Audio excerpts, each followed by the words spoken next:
महीने है 23 अक्टूबर तक इमरान साहब के ज़्यादा उनके कई मामलात में उनके हक में जा रहा है। 23 अक्टूबर तक। हाँ, 23 अक्टूबर उसके बाद बहुत ज़्यादा हक में जा रहा है। उसके बाद बाद में सर वो मुल्क में किसी कलीदी शख्सियत के हवाले से कोई टेंशन आ रही है। अच्छा, वो टेंशन आ रही है कलीदी शख्सियत वाली। मुझे ऐसा लगता है कि वो नवंबर के पहले हफ्ते में 10-11 नवंबर तक वो एक कशीदगी बनी हुई है, उलझन बनी हुई है। तो ये उलझन पूरे पाकिस्तान के लिए बनी हुई है, इमरान खान के लिए बनी हुई है या हुकूमत के लिए बनी हुई है?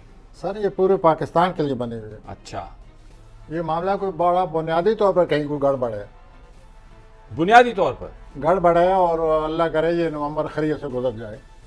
नवंबर में जो तब्दीली आएगी उससे हालात में काफ़ी फ़र्क पड़ेगा। किस किस्म की तब्दीली आ सकती तब्दीली है? आ सकती है जी, कोई अदल बदल हो जाए, कोई अफसरान तब्दील हो जाते हैं, अच्छा, जिम्मेदारियां जो है वो इधर उधर बांट दी जाती हैं। तो इस किस्म की कोई मुझे तब्दीली नजर आती है, लेकिन टेंशन के साथ।